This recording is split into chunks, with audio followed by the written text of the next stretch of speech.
فاسألوا أهل الذكر إن كنتم لا تعلمون. Assalamualaikum warahmatullahi wabarakatuh. Sobat Ahkam TV, semoga kalian semuanya sehat walafiat dan dimudahkan semua urusannya. Pada video kali ini kita akan bahas seputar zakat perhiasan. Adakah zakat perhiasan di dalam syariat Islam? Kita lihat dulu ya bahwa materi video sebelumnya adalah tentang zakat emas dan perak yang bukan merupakan zakat perhiasan. Di zakat emas dan perak sendiri yang biasanya zakat emas dan perak itu disimpan ya, sedangkan perhiasan itu lebih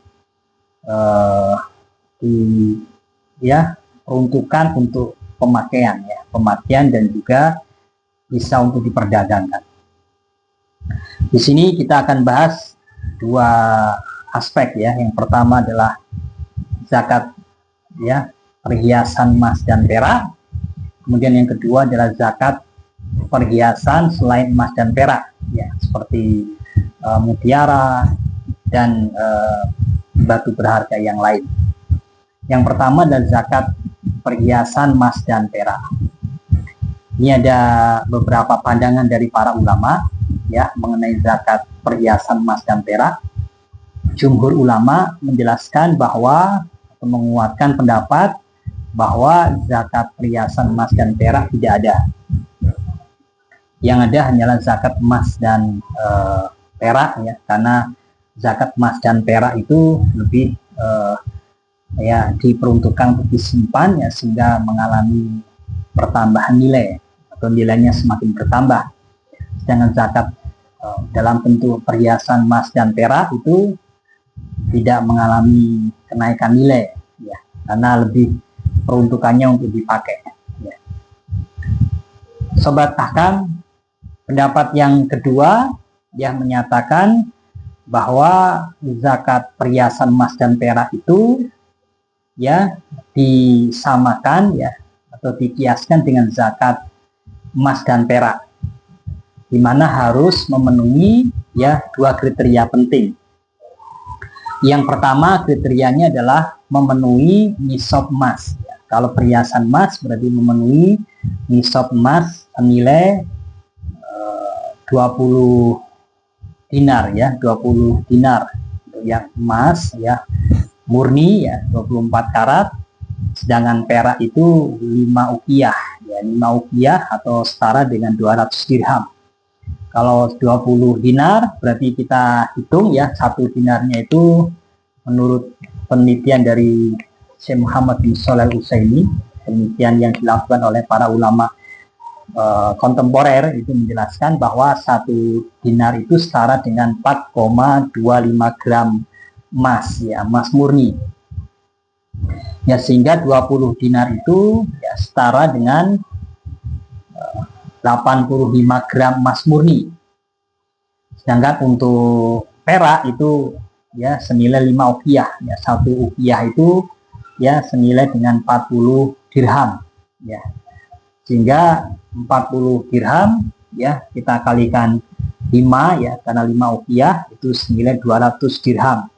Ya, satu dirhamnya itu senilai 2,975 gram hingga 2,975 gram ya kita kalikan dengan 200 ya, kita kalikan dengan 200 dirham, itu nilainya adalah 595 gram perak. Jadi kalau emas perhiasan itu ya kalau dinilai ya nilai kimahnya itu nilai setelah dibentuk dari emas murni menjadi emas perhiasan itu di atas nisab ya. Nisab berarti kita harus melihat pada harga emas murni 24 karat ya. Apakah di atas ya atau di bawah. Kalau di atas berarti dia terpenuhi syarat yang pertama, yaitu di atas nisab ya. Di atas nisab emas yang murni 24 karat ya, kalau 85 gram berarti 85 gram itu kita kalikan dengan per gramnya. Kalau misalnya per gramnya 1 juta ya, maka nisabnya adalah 85 juta. Sedangkan perak 595 ya gram perak dikalikan dengan harga perak yang ada saat ini di pasar. Kemudian yang kedua ya kriterianya adalah jika sudah terpenuhi nisab ya, maka pemilik perhiasan emas atau perak itu juga harus lewat dulu haulnya 1 tahun ya. Jadi masanya 1 tahun berlalu tanpa ada penurunan nilai sehingga kalau tidak ada penurunan nilai maka wajib ditunaikan zakat ya senilai 2,5% ya, 2,5% atau 1/40 ya, 1/40. Sobat Ahkam, jadi itu pendapat yang kedua ya, ditunaikan zakat perhiasan emas dan perak secara mutlak ya. Dan ini merupakan pendapat juga dari banyak para sahabat ya, diantaranya adalah pendapat dari Abdullah bin Umar ya, kemudian dari Aisyah yang menjelaskan tentang adanya kewajiban zakat perhiasan. Demikian juga oleh para ulama kontemporer saat ini seperti Syekh Muhammad bin Shalih Al-Utsaimin dan beberapa ulama yang lain. Kemudian pendapat yang ketiga adalah bahwa ditunaikan zakat perhiasan itu hanya 1 kali ya, secara mutlak hanya 1 kali. Jadi hanya pada ya pengenaan zakat perhiasan yang pertama setelah berlalu 1 tahun ya, kemudian 1 tahunnya itu sudah terpenuhi nisab ya, maka tahun kedua dan seterusnya tidak dikenakan lagi zakat perhiasan ya, kecuali kalau dilakukan pembelian perhiasan yang baru. Jadi setiap perhiasan itu hanya 1 kali zakatnya. Kemudian pendapat yang keempat itu adalah zakatnya itu dengan cara meminjamkan. Maka menurut pendapat yang rojih yang paling kuat di antara 4 pendapat tadi adalah pendapat yang menguatkan bahwa zakat perhiasan itu adalah ya disyariatkan dan juga tidak hanya 1 kali. Ya, selama perhiasan itu dipakai, ya, selama perhiasan itu dimiliki, ya, maka ya berlaku di situ ya kewajiban untuk menunaikan zakatnya selama terus ya, selama itu masih dipakai dan masih terpenuhi nisabnya. Karena kalau kita lihat dari dalil-dalilnya bahwa ada dalil khusus yang menjelaskan tentang syariatnya zakat perhiasan emas dan perak. Ya, banyak ya. Di antaranya adalah ketika Rasulullah ya alaihissalatu wassalam ya, ada seorang ya perempuan ya bersama dengan anaknya.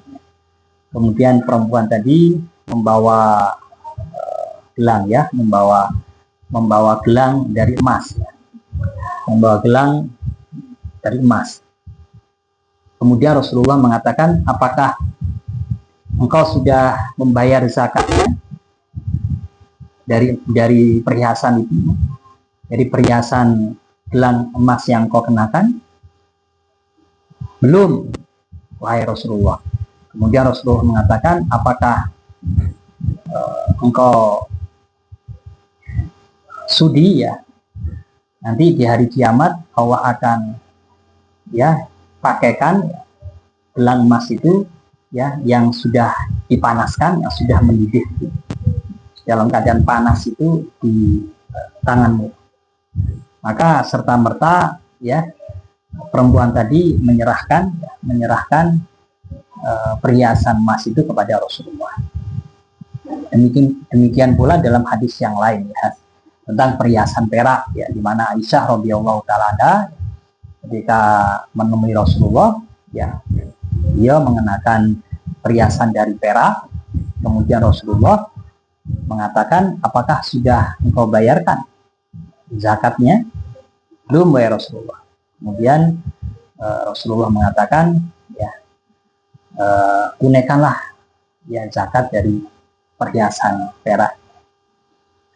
Itu hadis-hadis secara khusus menjelaskan tentang ya perintah Rasulullah untuk membayarkan ya zakat perhiasan.